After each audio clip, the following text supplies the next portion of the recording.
कौन है सूर्यदेव की पुत्री जिससे विवाह करने स्वयं पहुँचे थे श्री कृष्ण। सूर्यदेव के दो बेटे हैं, यम और शनि, जिनके बारे में सभी जानते हैं।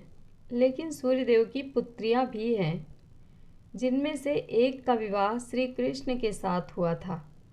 वह श्री कृष्ण की पटरानी कहलाती हैं। आज उन्हें समस्त संसार में पूजा भी जाता है। पौराणिक कथा के अनुसार सूर्यदेव की दो पुत्रियां थीं।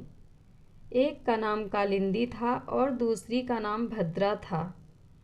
कालिंदी बहुत शांत स्वभाव की थी और भद्रा का स्वभाव उग्र था।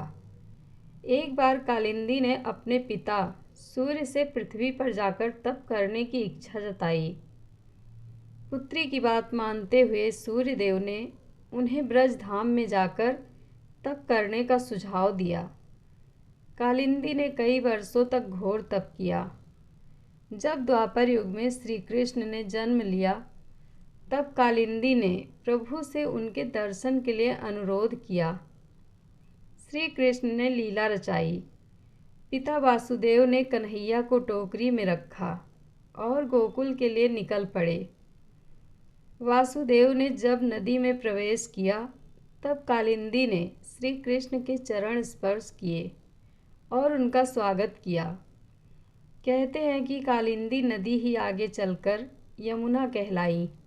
यमुना किनारे श्री कृष्ण ने बाल लीलाएं रचाई, लेकिन बाद में धर्म की स्थापना के लिए ब्रजमंडल छोड़ दिया। तब कालिंदी यानी कि यमुना ने श्री कृष्ण से विवाह हेतु तपस्या की।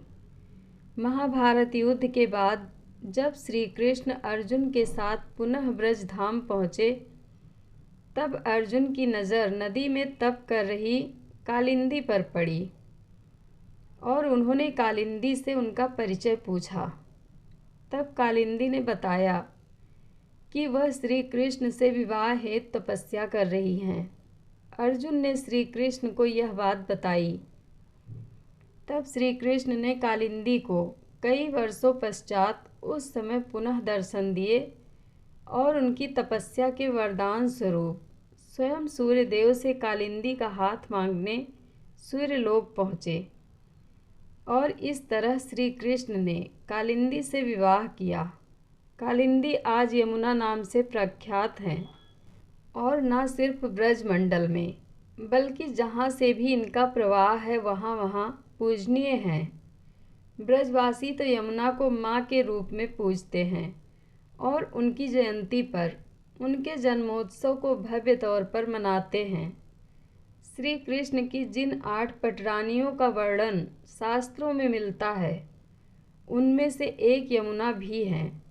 मान्यता है कि जो भी व्यक्ति माँ यमुना की पूजा आराधना कर उन्हें प्रसन्न करता है, श्री कृष्ण की उस व्यक्ति पर कृपा दृष्टि हमेशा बनी रहती है। जय श्री कृष्णा। कथा अच्छी लगे तो कमेंट बॉक्स में अपनी राय ज़रूर दें। धन्यवाद।